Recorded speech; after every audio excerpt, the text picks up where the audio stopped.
Okay, for today we are going to continue with chapter 4, Methodology, part 2.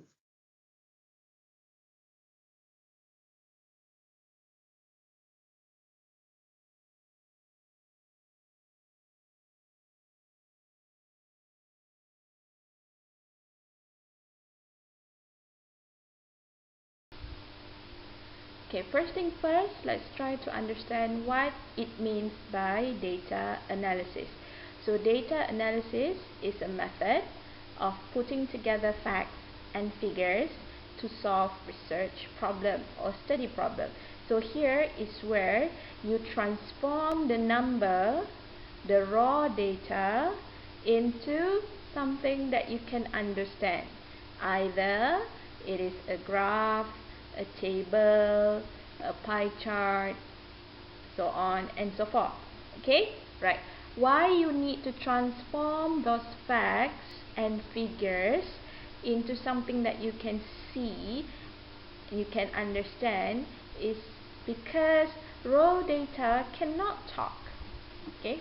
Literally. Okay, people won't be able to understand your data. If you, for example, you have 100 questionnaire, you 100 sets of questionnaire, you cannot just simply, okay, this is the data, read it yourself. Right? People won't understand that. So you have to analyze the data first, then only people can understand. Okay, and it is for you to know the nature of your study. Okay, so the analysis contains aspects of scientific reasoning or argument, like defining, interpreting, evaluating, illustrating, discussing, explaining, clarifying, comparing, and contrasting. Alright, now let's continue. So when you collect the data collection, okay, alright, when you distribute questionnaire, when you ask questions in interview, the data collection is actually very stressful and tiring. Okay, however, data analysis is actually even more stressful. Why? Because there are more steps to do.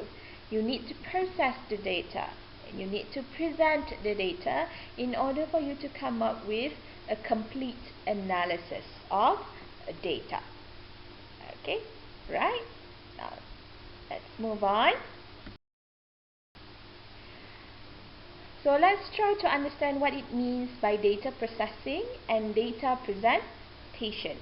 So raw data, as I said earlier on, will not be meaningful, would mean nothing, because if you do not analyze it, people won't understand it.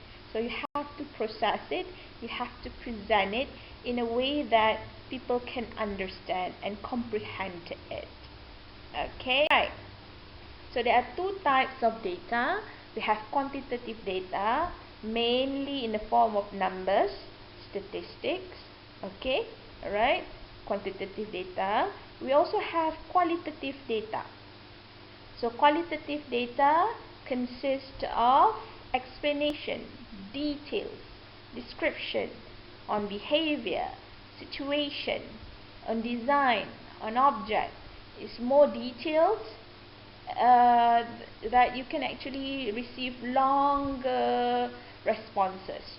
So quantitative data and qualitative data are two different things. You have different kind of output later on. Okay, alright. So for quantitative data, you will get numbers, you will get graph, you will get chart. Qualitative data, for example, if you conduct open-ended question in your questionnaire, that will be a qualitative kind of data.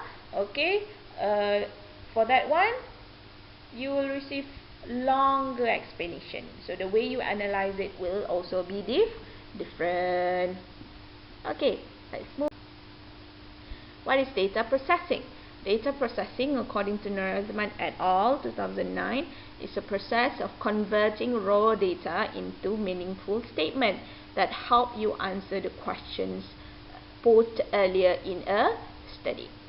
So what you can do, first thing first, when you get your questionnaire responses, number one, to process the data, number one is to separate the raw data, okay, into two categories: quantitative data and qualitative data. So from there, then you will know how you would analyze the data, either using quantitative analysis or qualitative analysis. Okay, continue. So data presentation will usually consist of visuals. Okay, visuals. It will consist of visual presentation, tables, graphs, charts, and people can actually understand it. Okay, right. This is for quantitative data, most of it. Okay, but if you have qualitative data, you can also convert those data into visual presentation, but it depends. Okay, if you can get the numbers, then you can actually transform the qualitative data into visual presentation. Okay, right. Now let's specifically focus on quantitative data analysis. Okay, there are 3 steps to follow. First, organizing, recording, categorizing, and coding the data. Second, present the data. And third, analyze the data. So 3 basic steps, but not so basic in the process. Okay, right. So what you should do first, when you organize, when you record, when you categorize, when you code the data, there is a process for you to do. First, number 1, step 1, you have to organize your data manually or using computer. You can use Excel, you can use SPSS to actually collect or organize, combine the data in a system. Okay, then only you can get the numbers. Okay, so you organize. So for example, respondent 1, question 1, A, question 2, blah blah blah, and then you finish until your 100 respondents. Okay, finish with that. Okay. When you key in, number 2, when you key in the responses, you have to key in with the question. And usually question is very long, right? So use keyword. Use keyword, okay, so that you will know the category. Right? Step 3, you give codes. Okay, because computer, you cannot actually get numbers without coding it into another number. Okay, so you code it using numbers. Alright? Okay, so how? For example, let me show you an example. You might be blur right now or confused. Okay, I'll show you an example here. Okay. For example, you have these 2 questions. Okay, 1, gender, the responses are male, female. Then question number 2, highest academic qualification, the responses are diploma, first degree, master degree, and PhD. Okay, this is for step 1. You have the question. Step 2. You need to what? Need to give keyword. So for example, question 1, the keyword is gender. And question number 2, the keyword is academic. So step 3, code, the coding. What you will do for that? What you should do for the coding? So for example, male, you give the coding as 1. And female, you give the coding as 2. So when you compute this into the system, especially SPSS, you don't type male or female, but you just put in the numbers 1 or 2. So for question number 2, the coding will be 1 for diploma, 2 for first degree, 3 for master, and 4 for PhD. Okay.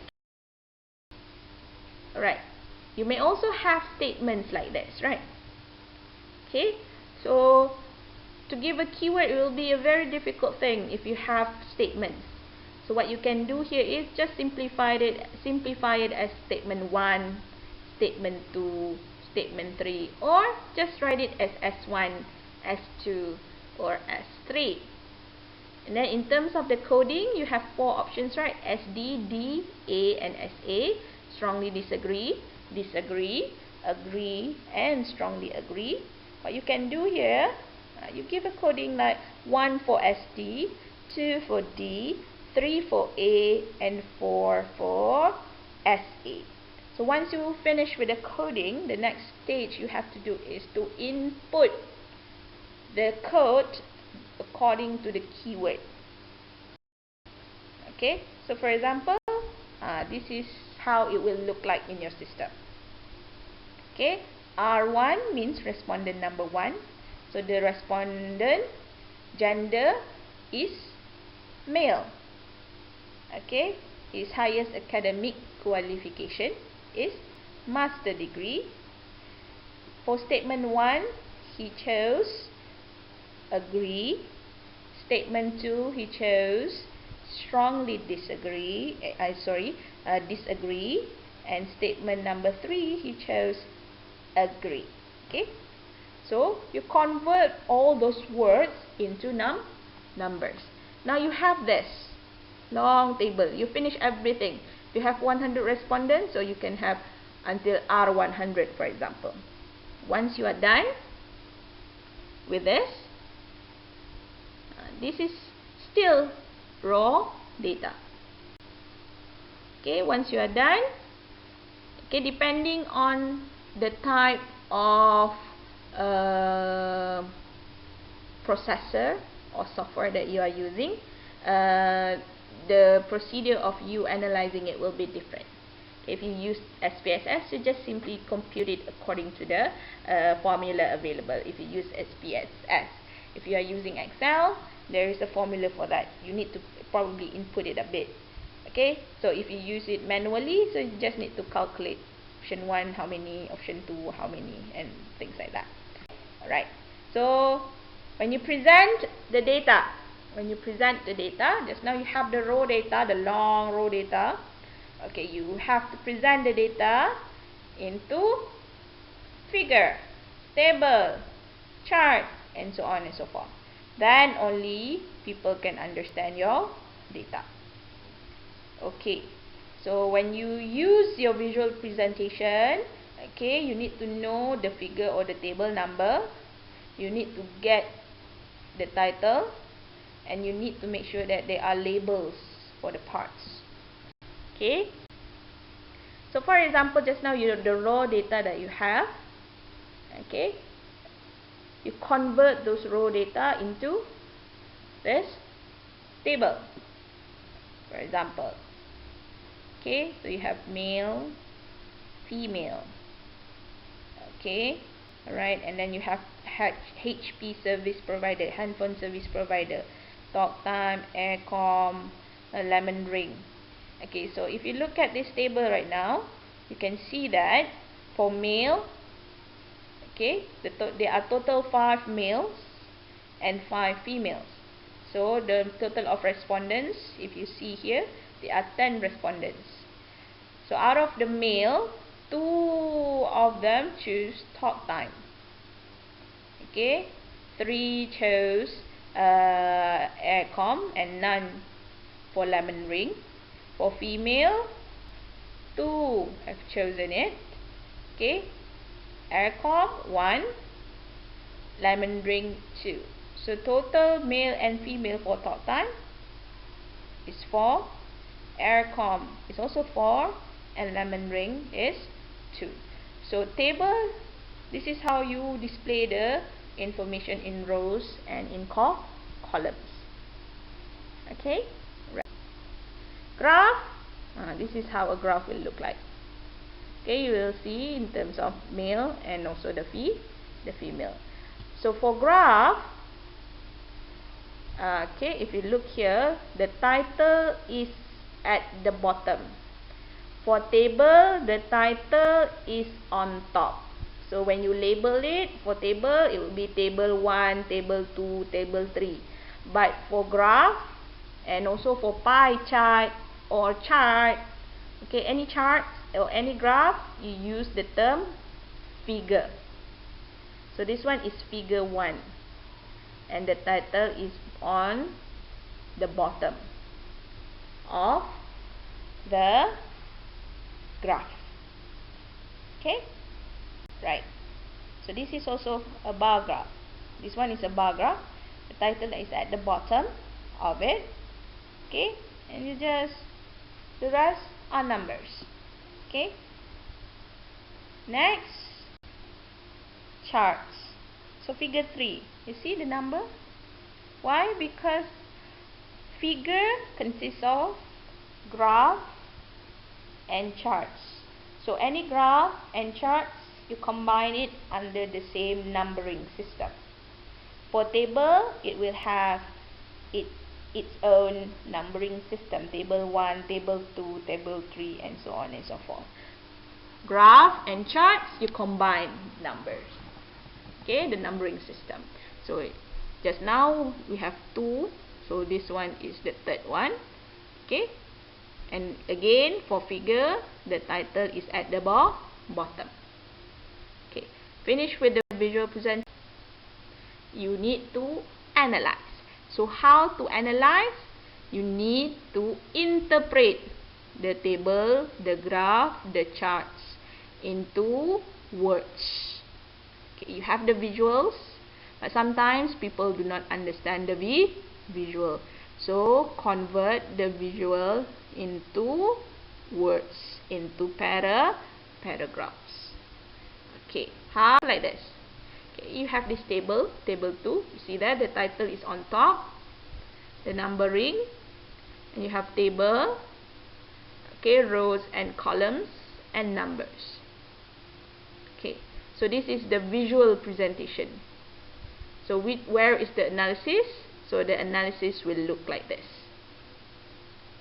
Okay, the analysis will be in paragraph. So for example, table 2 shows that. Look at the language. Table 2 shows that. Present tense. Table 2 shows that 8 students.